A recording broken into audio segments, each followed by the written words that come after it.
guys like Clavicular are making boys be like, I will never get anybody unless I do this extreme thing. That's tearing down their self-esteem because some random person on the internet told them if they're not handsome, they'll never ever get a woman. It happened in the 90s with women via magazines because we didn't have social media. I remember when the internet like became popular and there were, you know, like MySpace and things like that. Like it was actual social media. Right. Like, it was social, like be yourself. Your friends, your family. It's not social media now. Now it's spectacle media, right? It's influencer media. It's like a TV show. It's like a reality TV show. It's not real. Exactly. Beyond the perfect we discover through our flaws, we complete each other.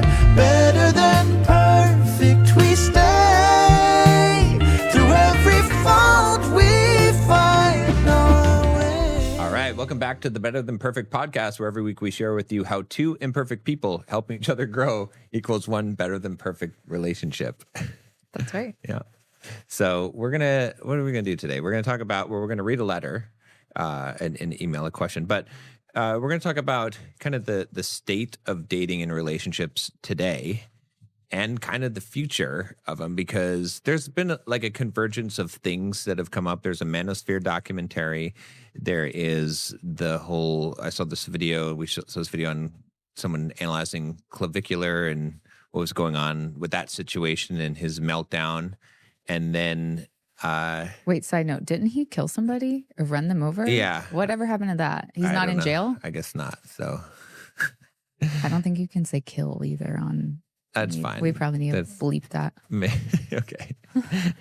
But yeah, so there's just like a bunch of different things. Oh, and then I was reading, what's his name? We've had his videos on the show. Orion Taravan. I forget what his channel is called. Psychax. Yeah, something like that. But he wrote a book called The Value of Others, which is pretty good. But the conclusions at the end were kind of disturbing about maybe relationships and marriage should change, and it doesn't suit the modern society, which there's some truth to that and what we're seeing in the way that people are behaving. But I disagree with that conclusion. Yeah. You know, so we need to get back. I'm saying because if you disagree, I'm probably going to disagree. I'm sure honestly. You would disagree with it. But let's start off with the email that we got here. So got an email from Mario, and he says here, my name is Mario, and I've been following your content for years. I've learned a lot in the process, which I greatly appreciate. Just had one question in reference to your podcast. You and Nicole were talking about situationships and the, quote, captain of the ship talk. It sounded like you were alluding to the fact that when a woman brings the question of, quote, what are we, to the man, that's the cue to have that conversation. I was wondering, isn't it part of the man's job to initiate that conversation, especially if he's conducting himself in a way that indicates he's only interested in having serious and meaningful relationships? I'm not sure he should wait until the woman brings it up for him to have the talk. Nicole said on the episode as well, it can create a dynamic where she'd feel that he didn't want to be captain of the ship until she said something. Just a thought. I feel if a man initiates a conversation that defines the relationship and its standards, it may make the woman feel more secure in it. Thanks for your time. So I figured you would want to address first.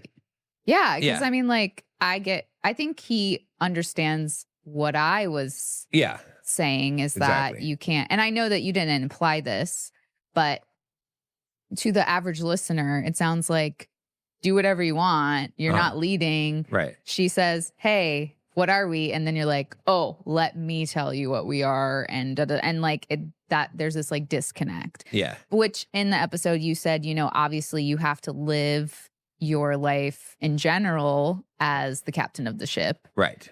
And so maybe you just need to discuss that a little bit more, because I don't really have much to add because I get his confusion. Sure. And that's what I was trying to kind of like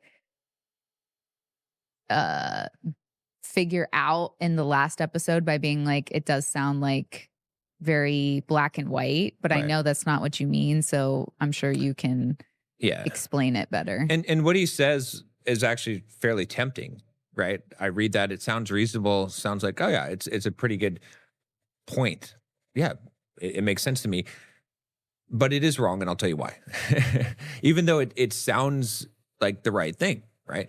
The reason why it's wrong is for two main reasons, right? So one of them is because in relationships, in human sexuality, women are the gatekeepers of sex, men are the gatekeepers of commitment, right? So we've talked about this a lot, but just to rehash it for everyone, it's no challenge for a woman to get sex. She can get sex from pretty much any man, right? Men have low standards when it comes to sex. They will have sex with a lot of women that they would not get into a relationship with. Right? We agree? That's I don't know. I'm not a man. Okay, but you've seen that behavior, right? Yes. Women, on the other hand, have much higher standards for sex, right? They will only have sex with men that they would get in a relationship with, that they would see as it doesn't mean that they don't have short term, but they're not thinking, okay, Right. This guy's hot, I'm just going to have sex. They're thinking that this guy is the full package, right? They're like, they're more thinking that way, right? So, but a woman cannot just have commitment with any guy that she wants, right? A guy will have sex with a woman, but it doesn't mean he's going to commit to her, right?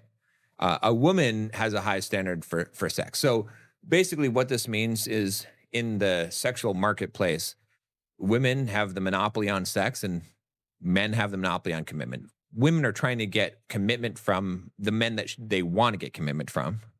Men are trying to get sex from women, okay? And so because of that dynamic, you have to have leverage if you're going to create standards and you're going to create rules, right? And so the leverage that you have as a man is that you're not giving commitment away, right? So you have to say, in order to get commitment, which is what you want, I need these things, right? I need these are the standards that I have, right? This is the captain of the ship talk. If you just give the commitment and you don't have that captain of the ship talk, like you're the one who's volunteering the commitment, then you have no leverage. So there's no reason for a woman to agree to what you want.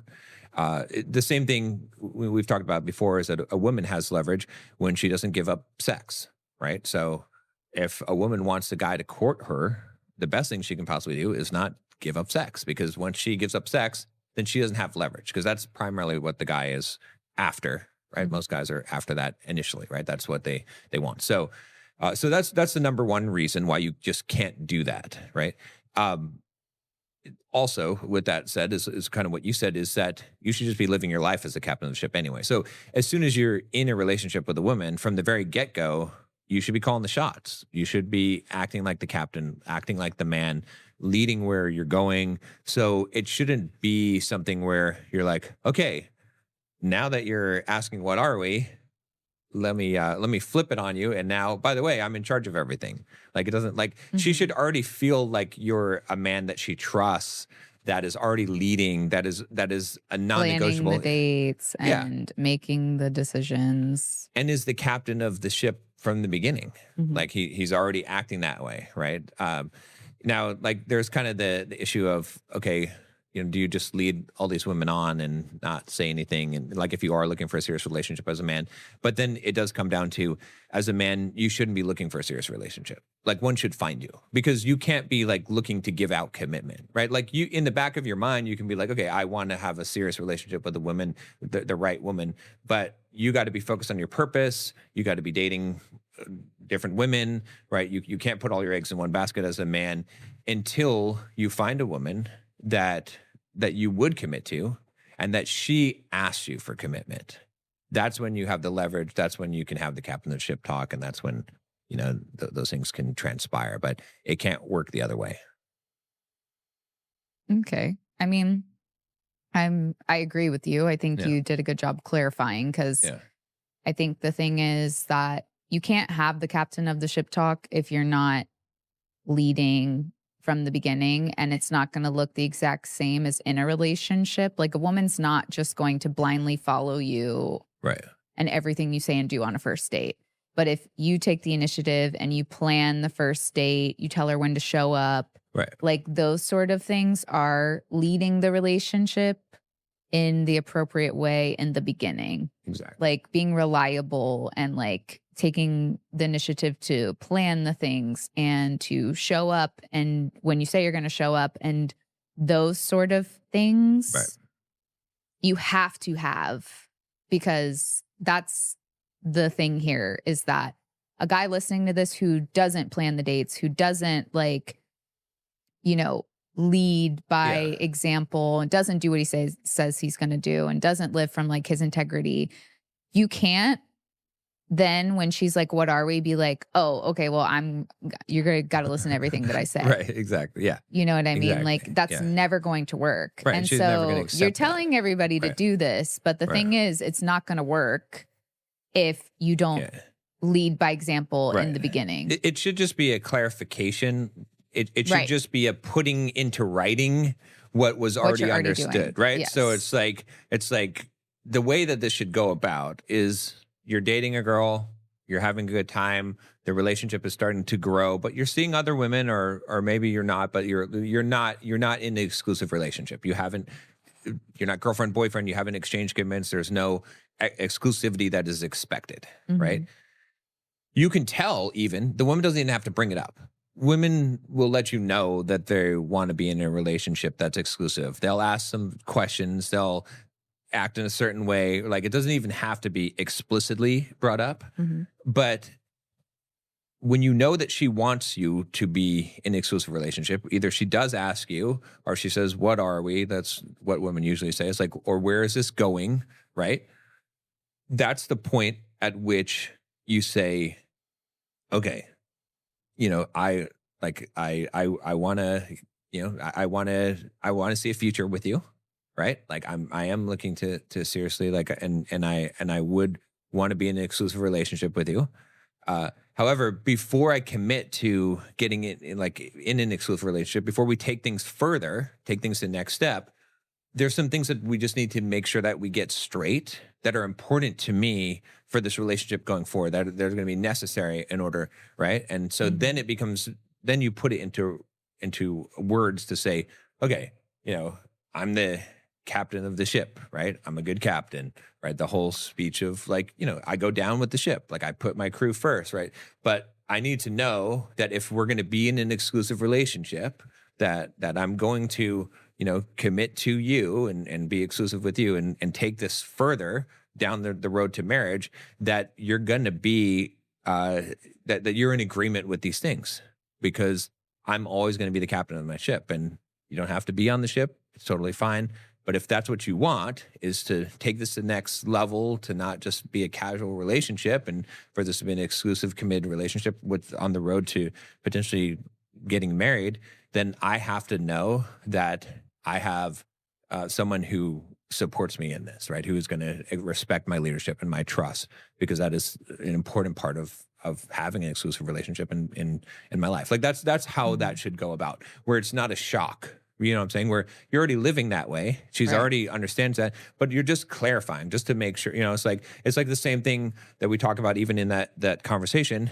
That's where you're setting the rules too. And you're saying, hey, look, obviously we're not doing this right now, but I just want to be clear about some other things, right? So like, can we agree that we're not talking to exes, right? Not me, not you, right? That's not that we don't have friends of the opposite sex that are close friends, or we don't like hang out in groups. That's fine, but we don't do things with other people of the opposite sex, right? That we're not doing together, right? Like all of those things. We turn on our locations, like transparency. We have access to each other's phones and stuff. These are the things that you should be clearing up before you get into the committed relationship. And the man has to be leading that. And the man has to have the leverage to be able to do that, which it means that the woman wants commitment. So she's asking for something and he's saying, yeah, I will do this, but these are the things that have to be in place in order for this to be, because, and it's not just like I'm holding this leverage so that I can be in charge and that she has to do what I say because now I have the leverage. It's about, if I'm going to have this relationship be successful, right? I've watched Better Than Perfect podcast. I know. So I need to have this structure in place. And otherwise I don't want to get into a partnership a sinking ship. I don't want to get into a partnership that's doomed for destruction, because these are the things, these are the islands of, what do they call them? Of where you get shipwrecked. The one of, having friends of the opposite sex, of talking to your exes, of like, of not having the transparency, of not having a clear leadership and authority chain where you have responsibility without authority. Those are the places where we can get shipwrecked, and I don't want to see that. So that's where this has to all come from. So yeah, I agree with you. But I think the most important thing is becoming a good captain. For sure. Like, and I'm not saying you're not saying that. Yeah. But that is the most important. And that is what I feel like even now you're describing the situation, which I think a good captain, like you said, like already kind of knows this. This is like, this is not something new that's going to be sprung on this woman. It's going to be more of like, okay, we're committed now, which means you're getting on this ship for, for this voyage. Right. But I've already been doing these things, and now we're going to talk about these rules, because I also think a woman should be a part of the conversation, even if the man is leading. Right. Like, she needs to put her input as well too, which again, I don't think a woman would disagree with any of the things, like not having. And if she does, then that shows that she's not really ready for a committed relationship. The Leonardo DiCaprio test. Would she do it for Leonardo DiCaprio? Okay, then she's. Yeah, if she won't do it for you, kick her out the door. I wouldn't literally say that, but but no, you don't say that. But like that's the test, right? It's like, do you think that she would do this for a guy that she really like, her favorite celebrity? She would want that. If she doesn't want it with you, no. Yeah. But I think the most important thing is being a good captain, which, they need to go to probably your Instagram, Bulldog Mindset or something, to embody those things. I mean, obviously listening to this is good too, but I just worry that there is a disconnect. Not with this guy, Mario. He seems like he lives from that place anyway. He seems just maybe unsure if whether he should be the one initiating the conversation or not. But I think you explained it well. But most men are not good captains. They're not. That's the reality. And so if most guys, when a woman's like, I want to be exclusive, and they're like, I'm the captain now, if they're listening to that, they're setting themselves up for failure. Well, look, like if you don't know how to drive a boat, you're going to crash into anything. Exactly. You're going to crash into, you're going to just, the whole thing's just going to fall over. It's as much for you as it is for her, right? Like, because a lot of guys, when I tell them about the captain of the ship talk and then the rules of the relationship, they're like, no way, no woman is going to agree to that. And I'm like, okay, if you think no woman will agree to that, that's the indicator. There's something wrong. With right? you. Exactly, with you. Yeah. Because if you're doing things right, a woman should agree to that. Right. Right? And so it's a good so by having that talk, right, it will prevent you from getting into a relationship you shouldn't. Because maybe you're not ready to be the captain of the ship, right? Because if you say that and a woman is like, ha, and laughs at you and walks off, good. Like you just saved yourself a bunch of heartache and time, right? Because whether she was not a good fit because she's not going to have any of that and she's super feminist or whatever it is, or she's just a reasonable woman and she sees that you're a fool and she's like, I'm not trusting you because of you. So either way, it's good that happened. You know what I'm saying? So yeah. It's kind of like the other thing is like, because you're asking for a lot of stuff, right? So like you said, you have to be a good captain of the ship. So for example, when you go to the airport, right, you're going to go fly on a plane. There's a lot of stuff they're asking you to do. Okay. They're asking you to like show up, stand in lines, to like take off your stuff and have your personal stuff be x-rayed and potentially searched through, right? They're scanning your body, right? There's like, you have to go through a lot of hoops. And then when you get on the plane, you have to listen to them and you have to obey the rules of the plane and all these things, right? If you didn't think that airplane was going to get you to your destination safely, you wouldn't do all that stuff. You wouldn't agree to, like, if they said, hey, we got to x-ray you and you got to like, you'd be like, hell no. Right? Like if you went to a grocery store and they're like, okay, well, we're going to need to search your bags and we're going to need to x-ray you. You'd be like, fuck you. I'll go to the grocery store over here. I'm not subjecting myself to all that shit. But you do on an airplane because you trust that it is a reliable service that's going to get you to your destination. So as the captain of the ship, you have to provide a reliable service that will get her to her destination in life. And if she doesn't feel like that's the case, she's not going to jump through any of those hoops. She's not going to agree to any of those things. But if you are the best option for her to get to where she wants to in life, in relationship, then of course she'll agree to all those things. Yeah. So. Okay, I think we need to move on because we spent a lot of time on this. But I think you definitely explained it very well. I just don't know. Unless you have something else you want to add, I don't. So. No, that's it. I think that's yeah. Yeah, so. No, it made a lot of sense. So you explained why that the woman has to initiate the first part of the conversation, but then you can lead from there, but you have to be a good captain. Yeah.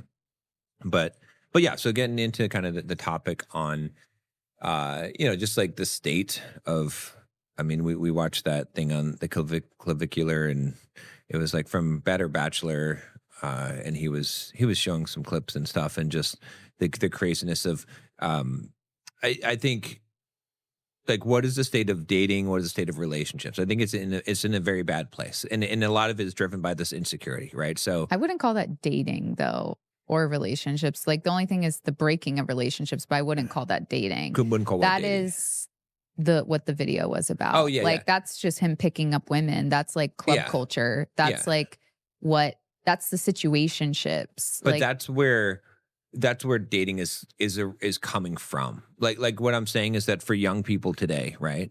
For a lot of people that are out there today, that's what they think is dating. I think that's what it's evolved into. Right, exactly. But we talked about how the younger generation actually doesn't want situationships. So I think that's what dating has evolved into. But I think actually the younger generation is trying to go against that. Like, I'm not saying that they're doing a good job, because there's obviously still people that are falling into like further and further into this chaos that dating has become.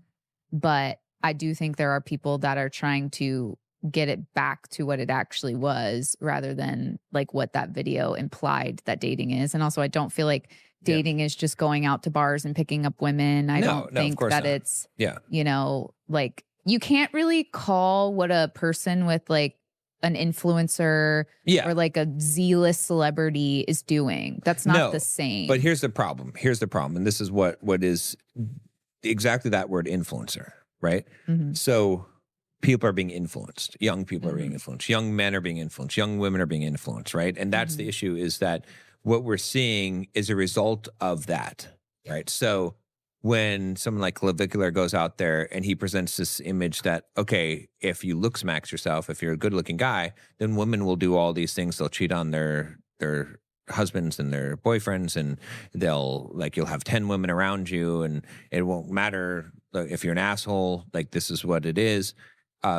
First of all, there's two elements to it. So one is that it's not even true, because they're not just all these women that he has around him are responding to his fame and status, not just his looks. Sure, the looks may have led to the fame and status or whatever, or the message that he's preaching, but he even said in that video on camera, he's like, oh, if we're not on camera and these women, I asked them to hang out, they would tell me to get lost, right? So, so there's that element of it, and then also there's the insecurity element of it, right? So it's representing that this is how all women will act towards you, to young men.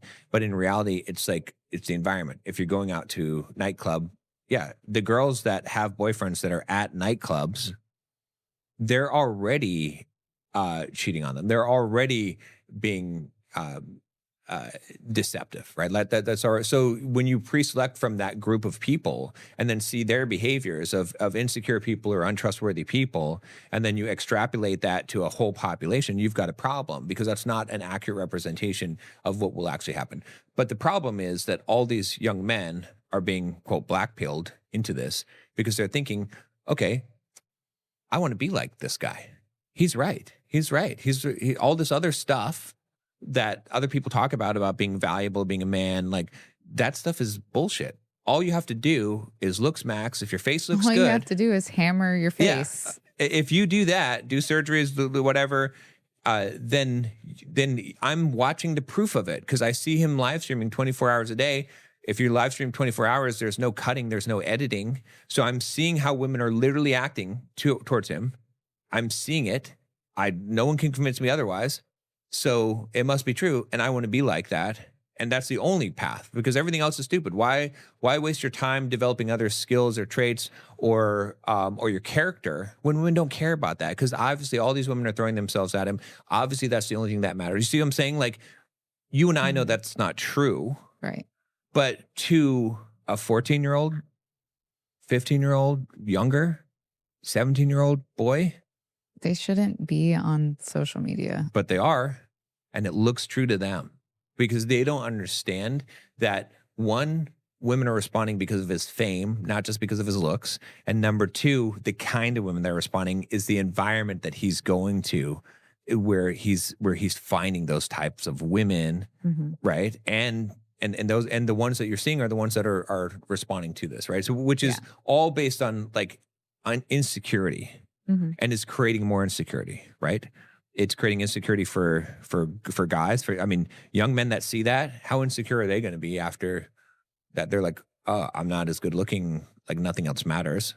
And that's where they're going. Like a lot of guys are going down that road, and young women too, like trying to get the attention of an influencer, being willing to do all this stuff.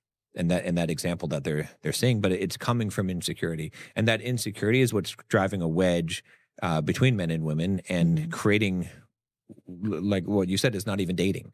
Like it's not like, what is this? So I blame social media. Yeah, it is. And look, I use social media, but I blame social media. I blame parents because if you're worried that your 14-year-old is seeing this guy and saying looks only matter, why are you not having conversations with your kid? It's like one of the very first things that people tell parents is that if you don't teach your kid things, someone else will. Yeah. And so what you just said just tells me that parents let their kids have social media, which we know happens. Like so many parents don't care what their kids are doing on social media. They just care that their kids aren't bothering them. Right. And that's the wrong way to be. Like they haven't instilled things in their child. And yes, like that's not easy to do. You can't force a child to have confidence or self-esteem.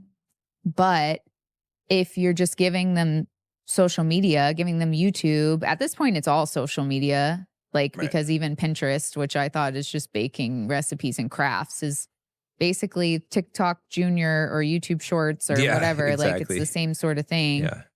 So, like, really no social media is good. Right. And that's also why other countries have prevented children under the age of 16. Honestly, at this point, I think it should be children under the age of 18. For sure, yeah. Like, until they're out. Like, and people will be like, oh, well, they won't know how to handle the real world. That's not true. Yeah, it's not honestly, what really should happen is no one should have social media, period. But no one should have social media until their brain is fully developed, which would be 25 years old. But even then, why rot a fully developed brain? Right, at that point. It's because it's not good. It is harming us as a society. The comparison, And I think that dating has spiraled into this because of social media, because kids are chronically online. These 20-year-olds, they have grown up chronically online. Right. And they grew up with the pandemic and like not getting to like graduate and things like that. And like, you know, being chronically online also makes it harder for kids to actually make like connections with each other. The fact, you know, what scares the crap out of me is that, and this isn't even now, this happened probably 5-10 years ago even, that kids would now say what they want to be when they grow up as a YouTuber. Yeah, exactly. Yeah. That's a problem. That's a huge problem. And honestly, when we first noticed kids saying that, we should have realized that social media was going to mess up our society. Yeah. Like, this is not a surprise. Right.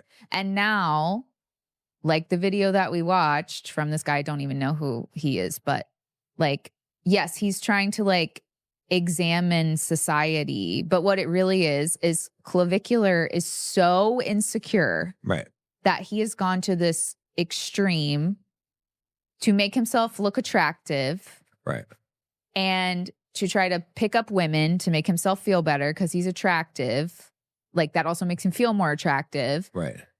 And then he just cares about money because in the video he's like, I don't want to live stream. I just want to make money. Exactly. So like you're also watching this guy who's blatantly telling you he just wants to make money. Like I get that like that's people's goal, but at the same time, like you really trust somebody that's just like, I just want to make money. Right. Exactly. Yeah. I don't, it's very, but, and then the women that he's trying to use are these girls because they're like 20 years old or younger. And some of them aren't even 21. Like, I'm sure that like they have grown up where they have felt like they need to act a certain way, dress a certain way in order to get attention, in order to feel good about themselves. Like that's not really new with women. But the new thing is that if you can be seen with a man that's an influencer, someone that's an influencer, then your level raises up and that makes you feel better about yourself. But that's just insecurity as well too. Right, it is. But the issue, it's kind of funny because the issue that's concerning most people now, right, is that boys now want plastic surgery and to totally change the way they look. Right. When that has been girls' and women's reality since the 90s, since magazines came out. Men's magazines, guys weren't like, oh, I want to look like this buff bodybuilder guy. Let me go get surgery. Yeah, Maybe there were a few. But with women's magazines, it's always like, oh, she has perfect skin or she's like so skinny and I want to be like, that's been going on. Right, for but sure. now that it's happening to men or boys now as well too. Right. Now everybody's freaking out. But that's also why women like we are more insecure than men typically, but not really anymore. No, because now we have this surge of men and boys that think looks are everything, and now they're getting plastic surgery and they're like injecting themselves with stuff and they're hammering themselves in the face like in order to make themselves feel better. Yeah. But it's not going to work. Women obviously still haven't learned. I think that women are trying. Like I think as a woman seeing some of the stuff, like that's why the body positivity and like accepting yourself has surged. And I think it's a good thing. I think it's trying to give people self-esteem. It's trying to give women self-respect and be like, you don't have to look like this. Right. Yeah. But now men are upset because guys like Clavicular are making boys be like, I will never get anybody unless I do this extreme thing. Right. Right. And so that's tearing down their self-esteem. For no reason at all, because some random person on the internet told them if they're not handsome, they'll never, ever, ever, ever get a woman. Like, that's the whole reality is like it happened in the 90s with women via magazines because we didn't have social media. Yeah. But like, I remember when the internet like became popular and there were, you know, like MySpace and things like that. Like, it wasn't about like trying to look the best or influence people in the way that social media is today. Oh, yeah, it was like it was actual social media. Right. Like, it was social, like be yourself. Your friends, your family, like people that you knew in real life, like you shared stuff with them. Right. That's what social media was. It's not social media now. Now it's spectacle media, right? It's influencer media. It's like a TV show. It's like a reality TV show. It's not real. Exactly. None of it's real. Right. And so like but everyone wants those lives, right? Because of money. That's the thing is like we're even focused on money. Look at the Mormon Wives show, right? Too, right? Same thing, right? All these women, like that's why I hate the show and I won't watch it, is because all these women want to be like these Mormon Wives women. They want to have their lives. They want to be like them, have their lives, right? It's not a real life that real people live. They're not real people. Half of the shit is scripted. Half of it is fake. They're destroying their lives. They're destroying their families. They're destroying all the people around them, right? In that chaos. But people still want to emulate that. Same thing with Clavicular. Same thing with all these, even in the red pill stuff, the documentary we saw of the Manosphere, into the Manosphere. How many guys want to be like the guys that are like, oh yeah, I have a one-way open relationship with my wife. She's got 3 kids and like they're like, oh, that's cool. That's not cool. That's not normal, and it's not reality. You're seeing a picture of this, but you don't know what goes on. Right. Yeah. Like it's not pleasant for for that woman in that situation. It's not pleasant for those kids.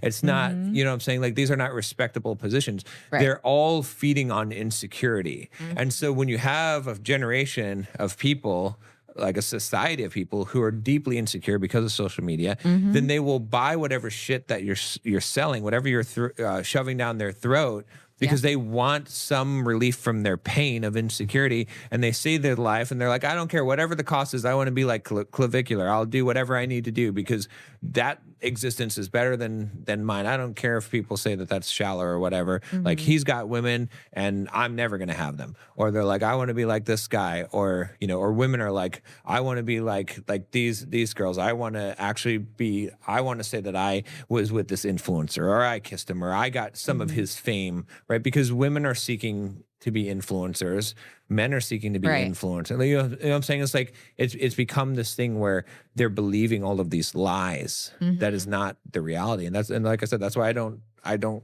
fuck with that show, because I really You're don't. cursing a lot today. That's true. But, no, you know, you're right, and it's sad. It's also why, like, everybody talks about how bad social media is for us, yet we're all still on it. Look, I watch it, you know. I mean, I do watch Secret Lives of Mormon Wives. It's a guilty pleasure. This is the last season anyway, because they're going to take it off the air. Good riddance to that bullshit crap, because the one girl blew it up with the Dakota or whatever, Taylor and Dakota. Oh, so you know a little bit more. I know the drama that's going on, but good riddance. So. But I think too, if you can like responsibly do it, which is hard because people can still be influenced. Yeah.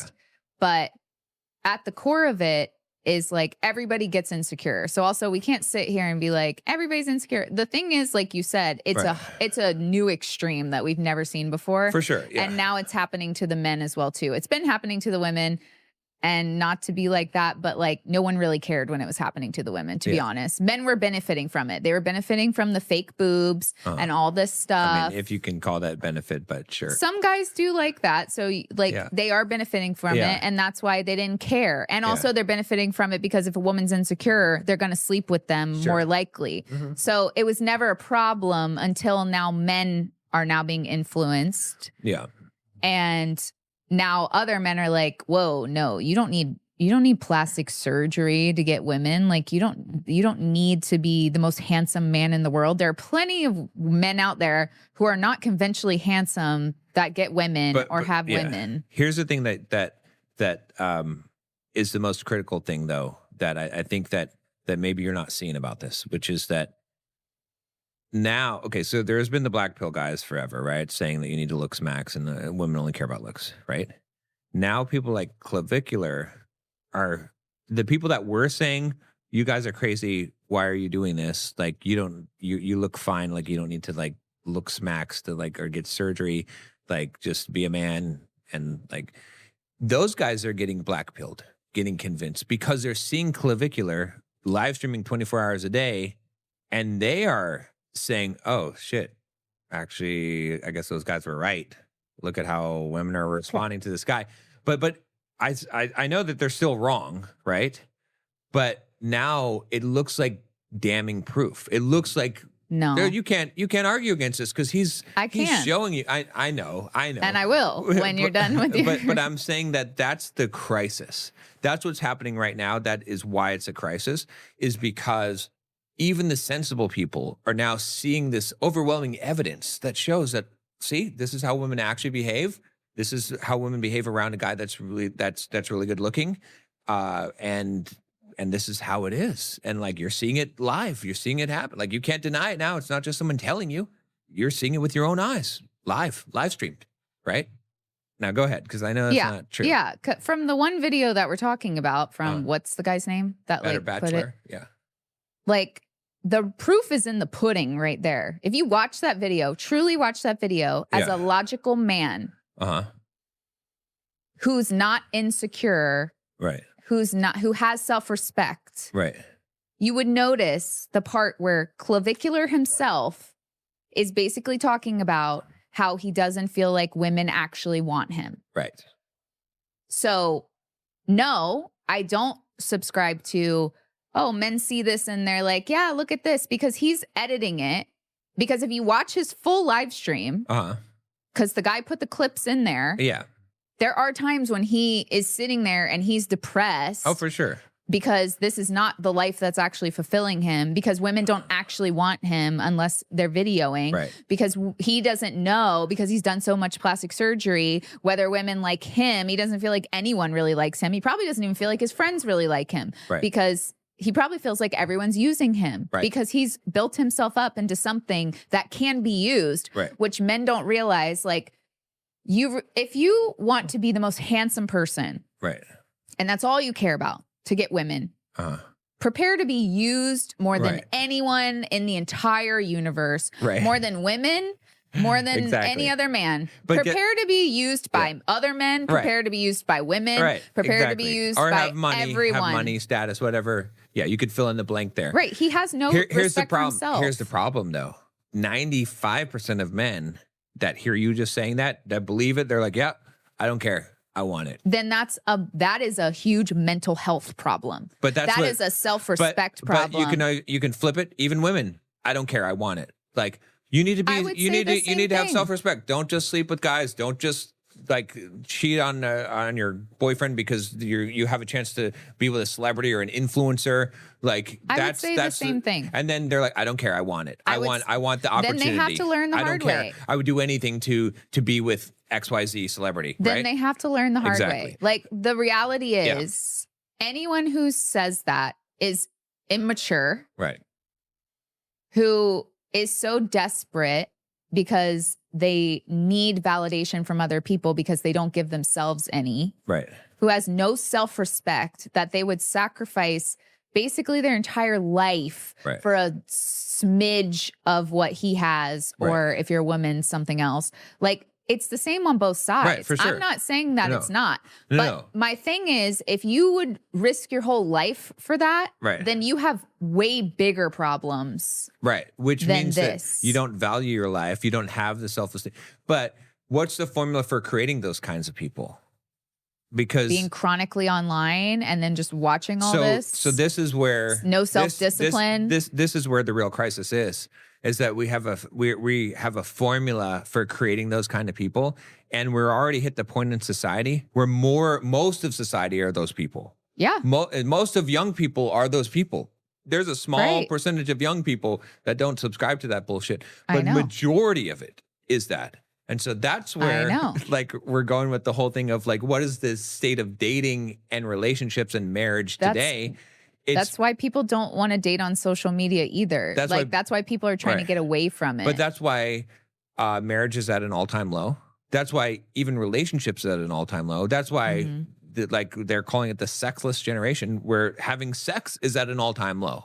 Well, that's probably for the best. Well, yeah, but because then people aren't just being used. Because if they weren't, it's an indicator. Then they're feeding into this clavicular thing. They're feeding into like using sex to get status or get famous or whatever. It's an indicator of this problem of where our relationships right now, where is dating right now, and where will it be in the future, and marriage, and like all of these things. Birth rates are declining. You don't want to know my opinion on this, on what you're talking about. On what the state of the world. Yeah, tell me your opinion. I think the world is ending. I think this is the end of times. I'm not even religious, but I did have a dream one time that Jesus came. I did have a dream of the rapture. Yeah.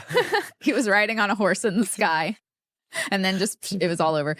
But God. Not kidding wise, I think that this is like the buildup where AI will completely will explode everything. Yeah. And then I think after that, with the USB or whatever our life looks like after AI like completely takes over this world. What USB? Universal Basic Income. Oh, okay. Yeah. Okay. Or UBS. Is it UBS? UBI, I think. UBI. It doesn't matter. I don't know. I get what you're saying. I was just like, USBs. The USBs are coming. Like, it's true. What? My brain's not even on. But no, like, then I think we'll get back to human interaction, because I think people won't even want to be on social media because they'll be like, is this even real? You know what I mean? Like, I think we'll turn more to like plays again and like live entertainment, live music. Like, I mean, we still have these things, but I think that actually getting together will become the thing that we do because we can't trust anything on the internet. Yeah. Like we won't know where it actually comes from. That's my opinion. Yeah, it's a little bleak, but honestly, you're over here, you're like, well, what can we do? And I'm like, get off social media. But yeah, people aren't going to do that. I mean, like Australia, or is it New Zealand? One of those. They did, they did the limit for the kids. But really, it's like, yeah. I'm sure that's not even actually stopping like people. All the countries are going to. I'm sure that's going to follow. I would imagine, but that's not enough. It doesn't matter. Like it's like, but I mean, it's like a post-apocalyptic world, like dystopian future. Which you may I mean, it's going to get worse before it gets better, right? Because people aren't even aware. I mean, the thing is like to bring awareness. That's what we're doing, right? Is that to see, what is the state of things, and that all of this is fueled by insecurity, right? Right. Because secure people don't do these things. They don't care about an influencer. They don't try to like become the reality is, as a man, like, you only need one woman. Right. You know what I mean? As a woman, you only need one man. Right. Like the superfluous, the extra is just insecurity. Greedy. It's just insecurity. It's just where it's coming from. Right. You see what I'm saying? It's like, so that's why, it's social media. Got to go back to the religions. It's social media and it's money. Yeah. That's why Clavicular's doing what he's doing. For sure, yeah. That's why women, go towards men with money. That's why women accept a one-way monogamous. Like, that's no self-respect. Right. Like, you've talked about, like, oh, if you're high-value man, like, women will do things. They'll, like, let a man be non-monogamous. Right. But that's just that's no self-respect. Right. That's not like acceptable. That's not okay. No. It happens, right, but it's not okay. Like, it's also you as a man taking advantage of a woman that doesn't have self-respect. Like, if you're a good man, right, you're not going, like you said, with the guy that was on that Netflix thing, it's like, that's not good for her. That's not good for your kids. Well, I was telling someone too, I forgot who I was talking to, but I was like, look, about the one-sided monogamy. I'm like, okay, if you were dating a woman and she's like, okay, when we have sex, I like if you punch me in the face, like hard. You'd be like, no, I'm not doing that. No, I want you to do it. It's like, yeah, it doesn't, like, if you Some people probably do say that. And they do, sure, that's fine. But if you do that as a man, you can't hide behind, she said that, like, you don't do something to, like, or she's like, I want you to cut off my finger or whatever, something stupid like that. Jesus right? Like, Christ. and you do that, right? You're not absolved of cutting off someone's finger. Right. It's like, you've still done harm. Right. Like, just because the person is self-destructive and wants to be harmed doesn't mean that you haven't done harm. So it's the same thing as, like, if a woman's like, oh, no, I want it to be a one-way open relationship, and I want you to have other women. Like, I want you to be free. I don't want, like I'd rather just share, or even if she's like, I'm okay with that. I'm okay. Like, you tell her and she's like, yeah, to be with you, I'm okay with that. Okay, you still don't do it. Right. Because it's the same thing as punching her in the face, because it's going to hurt more than punching her in the face over time. Because it's being a bad person to allow those conditions, to allow someone to put themselves into that situation that is not going to be good for them. It'd be different if we are in the post-apocalyptic world and a man has to have like 3 wives to populate the world. That's the only excuse. Because they're not going to be able to survive because like he's got the food and the resources and like everyone's dying and it's like he takes them in. Like, that's a different. That is 0.001% of what could happen. Exactly. I mean, it's been that in history that has happened, right? That has been historically. That's why a lot of religious like polygamy situations. First of all, the idea of love marriage didn't even exist until the Renaissance period. So like when you go back into time, into history of religions and stuff, and when there was polygamy there, it wasn't like polygamous in the sense that, oh, all these women are hot and I like them, like, and I'm going to have a bunch of wives. It was more like an obligation or a duty, like, you know, and about procreation and children and like sharing the, like to build a household to survive. It was to survive, right? That like marriage up until the Renaissance period was only about survival. It wasn't about love or sex or any of those things, like not for enjoyment. That's how it was. So like polygamous relationships were there. It was like, it wasn't like a dude with like 3 hot chicks back. It was like a dude with like, you know, whatever was in the village type of situation, like, you know, and everyone was not they were looks unmaxing back then in those days. They looked rough, you know what I'm saying? Like there wasn't very many hot people walking around. There was no makeup really, like there wasn't any of this stuff, and they smelled surgery. And they didn't even take a bath. They smelled, right? So we're going off on a totally different just to thing. understand what the difference is, but anyway, like, yeah, it is a pretty far tangent, but. No, I get what you're saying though. And like, really, like up until women could like divorce in like the 50s. Yeah. You know, there was still that as well too. Like a woman couldn't have a bank account, so she had to find a man. It didn't matter. Right. Like it didn't matter if she loved him or whatever. But now, like we get to choose and we have an option, and it's like now we've messed it up with social media, because now people like are constantly starved for validation. They want to be influencers so they can do nothing really and live their life and make money. Like, and like you said, it's turned into reality TV, because reality TV in the beginning, we're like, oh, we're seeing real people live their life, and it's unedited. It's nothing. And in the very beginning, I'm sure it was real. like that. Sure, yeah. But now reality TV is not reality TV. Even the things that we see where we're like, oh, that's really messy. I can't believe they would show that on TV. That's all curated. And so is social media. It's all curated. Right. And now people are trying to live like Clavicular, curated lives. Like they're trying to make themselves look curated. They're trying to make they're focused so much on their self. Like self-care has gone to a crazy extreme. Like self-care is like, you know, wash your face and take a bubble bath. It's not like, now it's not like hammer your cheekbones so that they're extra prominent tomorrow, or go get like plastic surgery every 6 months so that you look the best. You know what I mean? Like we've gotten to an extreme, and we've said on here before, you know, that eventually, you've said it, you know, in the future, we're all going to like look the same because we can all modify ourselves to look perfect. Exactly. You know, but that's not what we're here for. I think the thing that like drives me crazy is like, well, one, a lot of this is fueled by social media, but the root is money, because people want to be famous on social media so they can make money easily. They don't want to work a job. People don't want to work anymore. And like jobs are leaving, you know, but also they're going to be AI influencers as well too. You think that that's not going to happen? Like, of course, you know, like everything can be taken away, but like people want the easy way. They want to be like, oh, I want to live my life and make videos of it and then make money.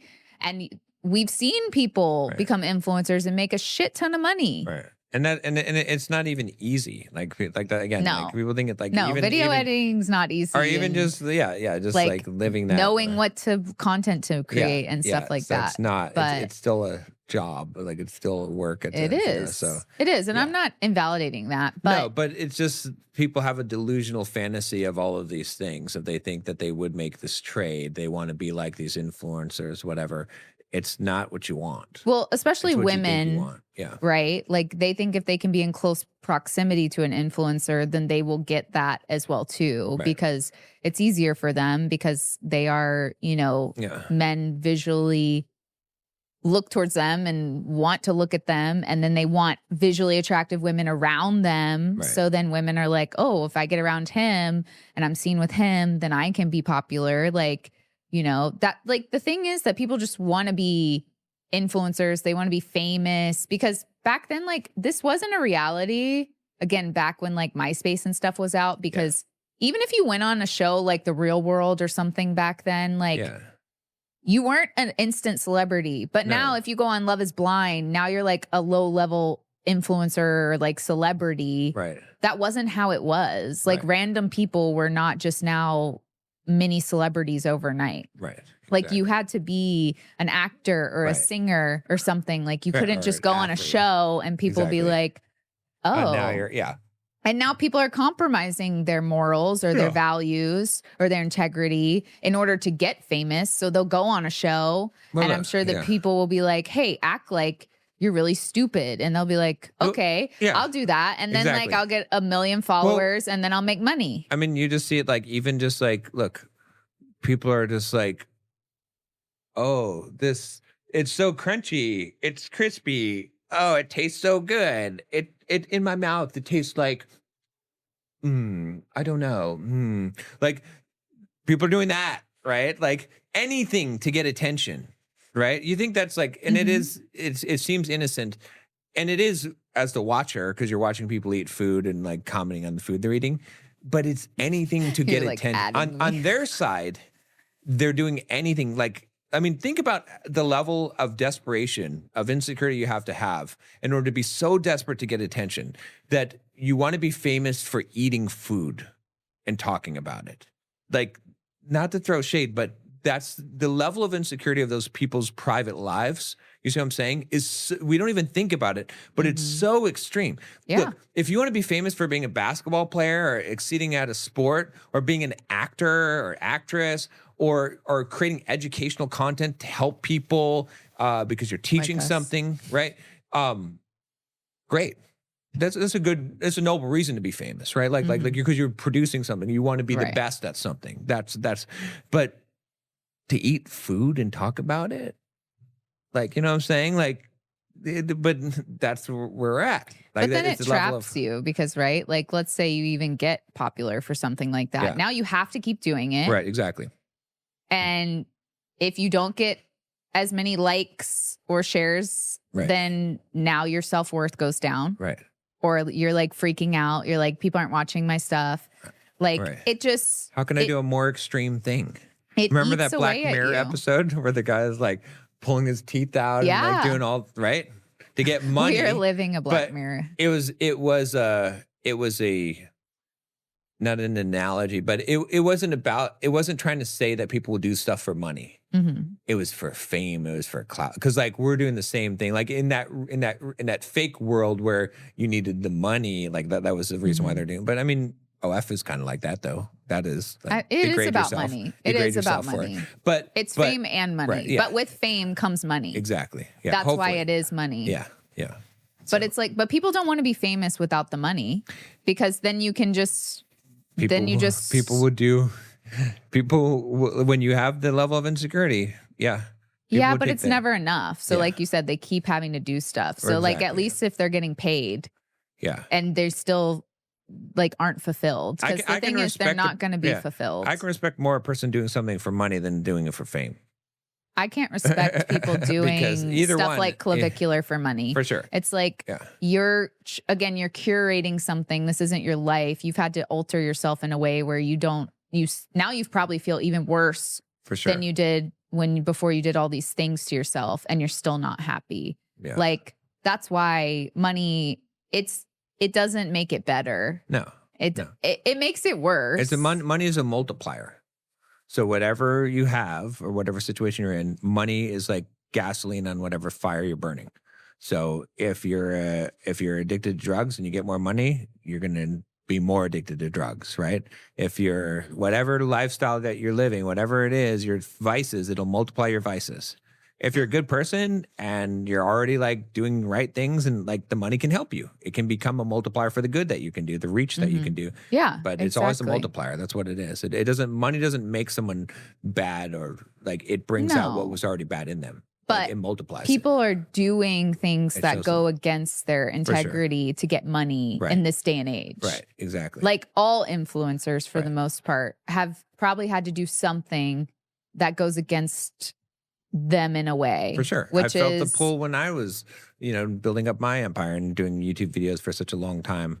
Like, it's like sometimes you're making videos and you're like, why am I even, have I lost the authenticity now? Like, where I'm just like saying some shit because this is what I need to say. Yeah. Well, and especially like today, the things like that are negative or super judgmental, critical things about looks and like tearing people down.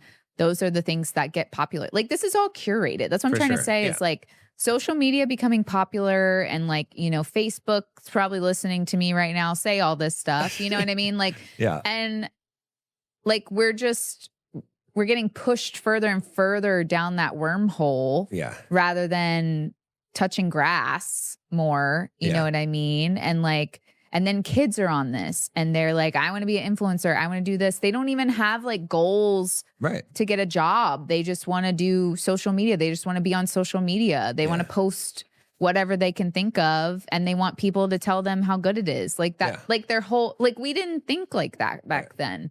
Yeah. And like, yes, you can like detox from that, but it's like, you have to help your child do that. You have to have conversations with your child. And like, you're like, oh, well, they're going to go off on their own. But if you help instill things in them and don't let them just be on social media all willy-nilly, you can help them be prepared to not be controlled by social media. Because at this point, if you're not doing these things, if you're just letting your kid be on social media, you're like, well, they're going to be on it anyway. Like, that's not actually helping your kid. You're not actually setting your kid up for success. Like, you're just making them addicted earlier. And then when they are on their own, they're going to ruin their life, or they're going to be constantly seeking validation from everyone else and doing who knows what, pulling their teeth out for money because they don't want to do anything else besides be on social media. You know what I mean? Like, it's not, I'm not trying to say it's all the parents' fault, but at the same time, with the younger generation of kids, if other countries are literally putting in place a thing where younger kids cannot be on social media, they're doing that because they have realized the effect it has on that generation. Oh, for sure. Yeah. And like, I get to, because parents are like, oh, well, they go to school and other kids have it. Okay. But like, that doesn't mean you just do it. Yeah. Like, that means that you have to up your parenting in order to have conversations with your kid, have these sort of like talks and instill self-esteem in them, instill confidence and instill self-respect. Because if you don't, then you're setting them up for failure because you let them like willy-nilly in your house do whatever where they've been protected. Then you send them out on their own and now they're not prepared at all. Like, they have no self-confidence. They have no self-esteem. They have no like discipline or drive to get an actual job or like do something for themselves. Yeah. They just care about making money. So they get on YouTube or do whatever. Or the OnlyFans. The OnlyFans ties into all this as well too. It's like, yes, it's more women. I mean, men are also on OnlyFans, but it's more women because they're like, oh, this is an easy way to make so much money. Like that again is a form of social media. Like, and it's a way of just trying to accumulate as much money as possible. It's a void you can never fill, right? Like, Clavicular will never fill the void unless he accepts himself and loves himself. Same with women. It's like they'll never fill the void of, you know, using men with higher status to make themselves feel better. Like, it'll never be enough. Like, they'll keep having to try to find someone else or marry some popular person for money or their status or whatever, and then they're not actually in love with the person. Like, it'll never be enough. And that's what I think people need to realize. Like, and especially kids, like young people or like young adults, like even in your 20s, like loving yourself and having confidence in yourself and self-esteem and self-respect is so important. And that's not to say that like you're not going to feel insecure sometimes, or you're not going to feel, you know, not the best, or you're going to make a mistake where you didn't respect yourself and you know, had something happen. But if you try to live from that place most often, those mistakes will not break you back down to zero. So if you build that up really well, even if you take a hit in one of those areas, it will not destroy you down to zero. Exactly. Yeah. So. All right. Well, that's it for this week. If you got a question for us, email us at betterthanperfectpodcast@gmail.com. Check out the website, betterthanperfectpod.com, and we'll see you next week. And we find